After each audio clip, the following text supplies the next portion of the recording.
Hai, Assalamualaikum. Topik kita hari ini adalah Nabi Idris alaihi salam. Nabi Idris merupakan seorang rasul dan seorang nabi.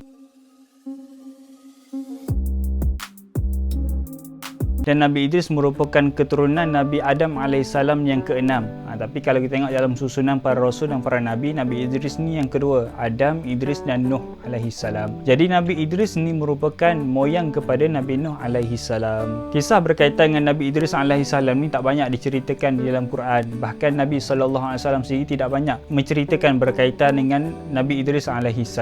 Nabi Idris AS merupakan seorang rasul dan seorang nabi yang sangat beriman kepada Allah Subhanahu wa taala. Bila Allah Subhanahu wa taala menyuruh Nabi Idris buat A, maka Nabi Idris ni akan buat A. Suruh buat B, akan buat B. Maka bila para malaikat melihat keimanan Nabi Idris alaihissalam ni, mereka ni ada keinginan nak berkawan dengan Nabi Idris alaihissalam. Dekat sini ada dua riwayat, ada dua kisah. Kisah yang pertama, bila malaikat ni melihat keimanan Nabi Idris, maka malaikat ni tertarik nak berkawan dengan Nabi Idris, maka meminta izin kepada Allah Subhanahu wa taala nak turun ke bumi dengan menyerupai manusia dan berkawan dengan Nabi Idris alaihi salam. Maka dibenarkan oleh Allah Subhanahu wa taala. Maka bila mereka ni berkawan di antara satu sama lain, maka suatu hari Nabi Idris ni ada satu hajat, ada satu niat nak berjalan-jalan sekitar langit, nak tengok langit pertama, langit kedua dan sebagainya. Maka malaikat ni, diringkaskan cerita, malaikat ni meminta kebenaran kepada Allah Subhanahu wa taala untuk membawa Nabi Idris ni berjalan-jalan di langit. Maka dibenarkan oleh Allah Subhanahu wa taala.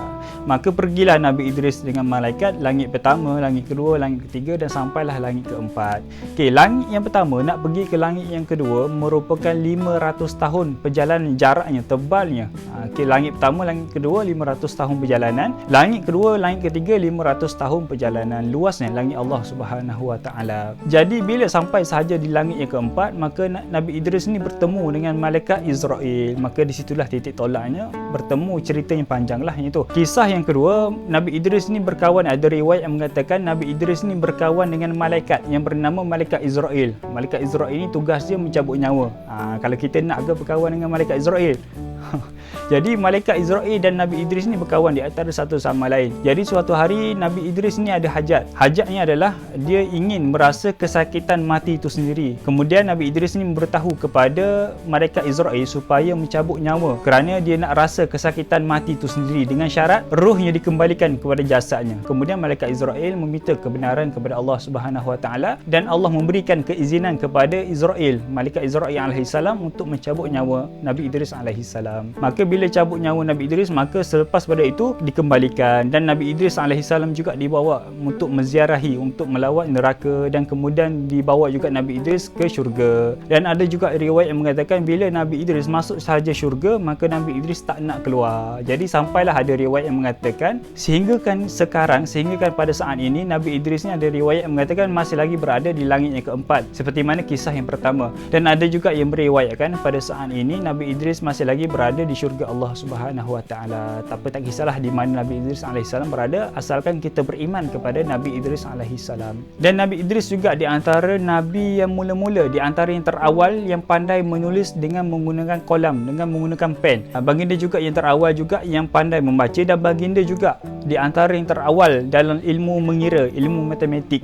Kerana kata setengah ulama, diriwayatkan pada zaman Nabi Idris alaihissalam sudah ada manusia yang pandai berhutang, sudah ada manusia yang mula berhutang. Bila ada manusia berhutang, maka akan ada manusia yang memberi hutang. Maka di situ Nabi Idris mengajar manusia yang beri hutang dan menerima hutang untuk menulis hutang mereka dan mengira macam mana nak kira hutang.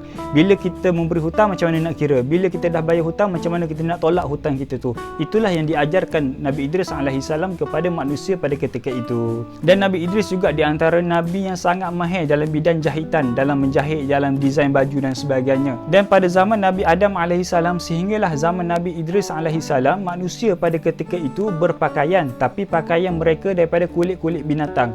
Kira bukan manusia ni turun-turun, ataupun di awal kemunculan manusia bukan tidak berbaju, bukan tidak berpakaian. Jadi manusia ni memang daripada asal, daripada Nabi Adam alaihissalam sudah berpakaian. Kerana sebelum Nabi Adam alaihissalam diturunkan ke bumi, Nabi Adam sudah diajar oleh Allah Subhanahu wa taala bermacam-macam ilmu, termasuklah ilmu berpakaian. Jadi Nabi Idris ni bagaimana dia menjahit baju, bagaimana dia jahit pakaian, daripada mana kain yang dia ambil. Ada riwayat riwayat yang mengatakan Nabi Idris ni menggunakan kapas untuk menjahit dan menjadikan baju, menjadikan seluar dan sebagainya. Dan jahitan Nabi Idris tu dibahagikan, diberi kepada orang-orang yang memerlukan seperti orang miskin, orang yang susah dan sebagainya. Cuma wallahu alam, jahitan Nabi Idris tu jarumnya asal daripada mana, macam mana jarum dia, panjang mana jarum dia, benang dia guna benang apa, wallahu alam. Asalkan kita beriman kepada Nabi Idris alaihi salam.